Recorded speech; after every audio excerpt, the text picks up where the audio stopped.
Hey guys, it's time for my 5 minutes or less Phase 2 prep guide. This is the fastest and easiest prep you can possibly do if you've left things a little bit last minute.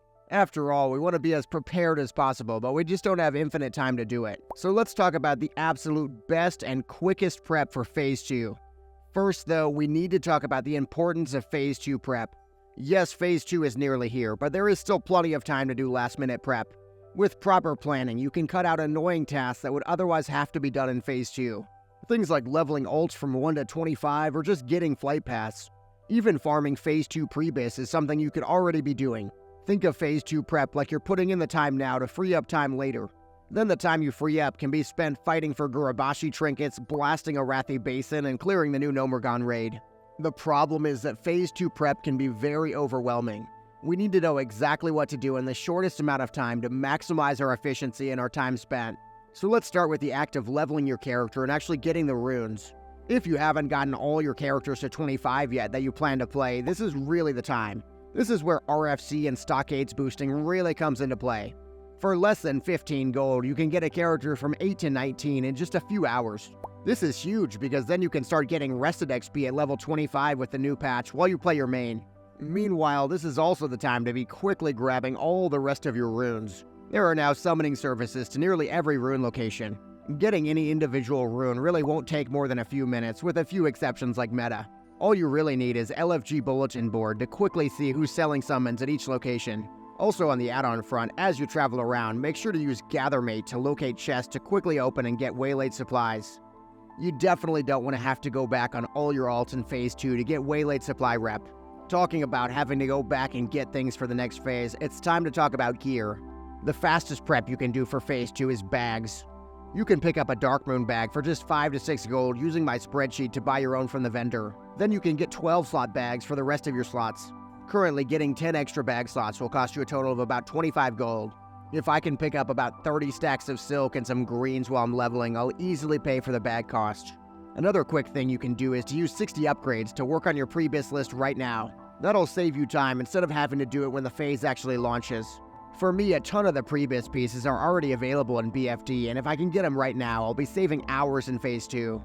Items like the Rod of the Ancient Sleepwalker and the Void Pearl Trinket are very unlikely to have replacements in Phase 2.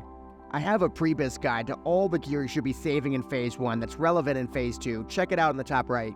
Either way, it's definitely way better to get those BFDs out of the way now on my ults rather than having to do it in Phase 2. At the same time, I'm already working on specific items for Phase 2 pre-bis. Surprisingly, it'll actually save you time to get items like the Dark Hooded Cape right now before anybody else is farming them. Or in my case, PvP items like the Advisor's Ring. I'm not asking you to go for Exalted Warsong right now. That being said, a few minutes of Ashen Veil every few hours will get you some really nice pre-bis gear. There's a really nice blue bow, but I'm more excited about the 2 separate rings I can run. On top of prepping your gear, you'll also need 45 gold for your mount and your training if you're Honored Rep. Warning, this method will be bannable after February 8th. Do not do it after this date. One of the quickest ways to make that gold is GDKPs. GDKPs are very controversial, but if you need some last minute gold, it can be very worth it. Just using your lockouts to make 20 to 30 gold in a matter of 45 minutes. A lot less players are looking for gear right now, so you can either snipe a bunch of gear for yourself or get a bunch of free gold. Another way to make some free gold is pre-questing. What's nice about pre-questing is that you'll be getting some free gold from the early parts of the chains, and you'll be saving time from having to do the quest when the phase actually hits. I've attached a Horde and an Alliance pre-questing route you can do in about a day of questing. One last reason to pre-quest is to get all the flight paths for Phase 2. One thing I did was buy the World Tour package for my alt to get all the relevant flight paths for about 5 gold. This is a huge time saver compared to slowly running around to every flight path. One more quick prep tip is that it's no secret which materials will be needed in the next phase. If you go on your favorite profession site like Wowhead or WoW Professions, you can see exactly what items you need to get to 225. I've already bought relevant materials and recipes for cooking so I can skip to 225 in just a few minutes. You can do the exact same thing with any profession like engineering. I'm going to be skipping the first 20 levels with prep I've already done right now. See, I've already got all the materials for explosive sheaves in my bag ready to go, just like the guide says. So now we've gotten leveled up, we've farmed the pre-bis, we've gotten gold, and we have a huge stack of quests ready to go. Hopefully you've avoided getting ganked during all the escort quests like I did. Now I want to hear your thoughts on this comment from Kakashi. He mentions that the parse culture and the min-max culture are causing him to enjoy the game less. What do you think about that? Do you think all the prep and min-max culture is causing you to enjoy the game less than you normally would? Let's talk about it in the comments below.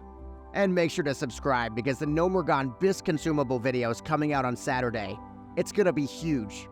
Then after that, check out my Phase 2 DPS tier list to pick the perfect class for Phase 2.